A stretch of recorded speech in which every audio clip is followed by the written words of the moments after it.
எல்லாருக்கும் வணக்கம். இன்றைக்கி நம்ம 24 ஹவர் டைமர்ஸ் அப்படின்னா பார்க்குறோம். டைமர் ஸ்விட்ச். ஸோ 24 ஹவர் டைமர் ஸ்விட்ச் எப்படி இருக்கும், அது என்ன ஃபங்க்ஷன் பண்ணுது அப்படிங்கிறத அந்த வீடியோ நம்ம பார்க்க போகிறோம்.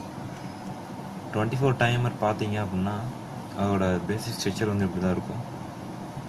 ஸோ இதெல்லாம் விங்ஸ், அதாவது வந்து இண்டிகேஷன் இருக்கும். 1 ஹவர் 2 ஹவர் 3 ஹவர்ஸ் அப்படின்னு சொல்லிட்டு இண்டிகேஷன் இருக்கும்.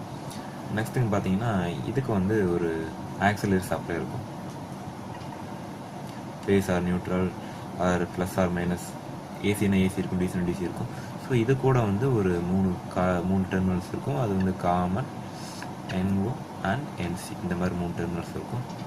ஸோ இதை 24 ஹவர்ஸ் டைமர் வச்சு நம்ம என்ன பண்ண போகிறோம் அப்படின்னா, ஏதாவது ஒரு அப்ளிகேஷனை நம்ம வந்து நம்ம டைமுக்கு ஏற்ற மாதிரி ஆன் பண்ணணும், ஆஃப் பண்ணணும். ஸோ ஒரு ஃபேன் எடுத்துக்கோமே எக்ஸாம்பிள்.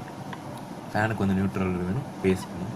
ஸோ இந்த ஃபேன் வந்து எனக்கு 2 ஹவர்ஸ் ஓடணும், 2 ஹவர்ஸ் ஆஃபில் இருக்கணும், அதுக்கப்புறம் திரும்ப 2 மணி நேரம் ஓடணும், 1 மணி நேரம் ஆஃபில் இருக்கணும். அப்படின்னா இந்த ஷெடியூல் வந்து நம்ம இங்கே வந்து செட் பண்ணி வைக்கணும். இந்த 24 ஹவர்ஸில் இந்த செட் பண்ணி வச்சிட்டோம் அப்படின்னா இதுக்கு சப்ளை கொடுத்துறோம்.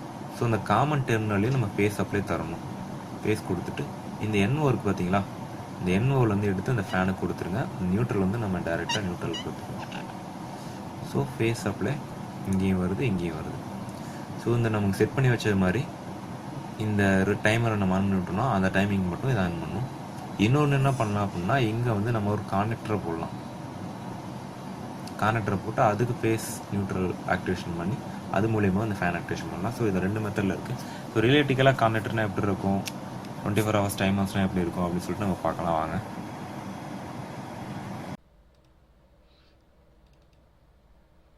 ஸோ இது வந்து பார்த்தீங்கன்னா டைமர்.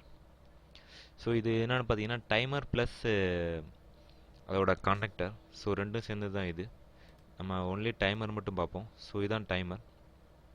ஸோ இந்த டைமரில் பார்த்தீங்கன்னா இங்கே விங்ஸ் இருக்கும். அதாவது வந்து எத்தனை ஹவர்ஸ் வந்து டைமிங் ஆன் செட் பண்ணணும் அப்படிங்கிற விங்ஸ் இருக்கும். ஸோ இதான் வந்து ரியலிட்டிக்கலாக வந்து டைமர் எப்படி இருக்கும் அப்படிங்கிற ஸ்ட்ரக்சர் இது. ஸோ இதில் வந்து பார்த்தீங்க அப்படின்னா கீழே வந்து ரிலேயோட டெர்மினல்ஸ் கொடுத்துருப்பாங்க. நெக்ஸ்ட் வந்து பார்த்தீங்கன்னா ஆக்சிலரி சப்ளையோட டெர்மினல் கொடுத்துருப்பாங்க. இது ரேட்டிங் எல்லாமே இதில் மென்ஷன் பண்ணியிருக்காங்க. ஸோ இதோட ஆக்சிலரி சப்ளை வந்து பார்த்தீங்கன்னா 230 வோல்டேஜ் 50 ஹெர்ட்ஸ். ஸோ ஆர்டினரி நம்ம ஏசி சிங்கிள் ஃபேஸ் சப்ளை கொடுத்தாலே இது வந்து ஒர்க் ஆகும். நெக்ஸ்ட் வந்து பார்த்தீங்கன்னா இதோட ரிலேஸ், இந்த 2 ரிலேஸ் இருக்குது. இதில் ஒரு ரிலே வந்து பார்த்தீங்கன்னா கீழே இருக்குது 2 டெர்மினல் இருக்குது என்ஓஎன்சி. ஸோ மேலே வந்து என்ஓஎன்சி 2 டெர்மினல் இருக்குது. ஸோ இதில் ரெண்டு ரிலே இருக்கும். ஸோ அட் டைமில் நம்ம ரெண்டு அப்ளிகேஷன் ஒரே சமயத்தில் ஆக்டிவேஷன் பண்ணிக்கலாம். பட் அந்த 2 அப்ளிகேஷனும் பேரலாக தான் வந்து ஒர்க் ஆகும். ரெண்டும் வந்து தனித்தனியாக ஒர்க் ஆகுது. ஸோ அந்த மாதிரி தான் இந்த டைமர் வந்து கான்செப்ட் பண்ணியிருக்காங்க. இது டைமரோட இருக்கக்கூடிய கான்டக்டர். சப்போஸ் நம்ம அந்த ரிலே ஒன்லி டைமர் மட்டும் வச்சு பண்ணும்போது நமக்கு சில ப்ராப்ளங்கள் வரலாம். ஸோ அந்த டைமில் நம்ம கான்டக்டர் யூஸ் பண்ணலாம். ஸோ கான்டக்டர் பார்த்தீங்கன்னா சிங்கிள் ஃபேஸ் கான்டக்டர் இப்படி தான் இருக்கும் உங்களுக்கு.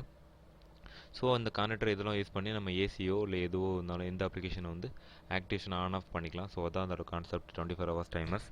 எதாவது டவுட் இருந்துச்சு அப்படின்னா கீழே கமெண்ட் பண்ணுங்கள், ஷேர் பண்ணுங்கள். Thank you very much.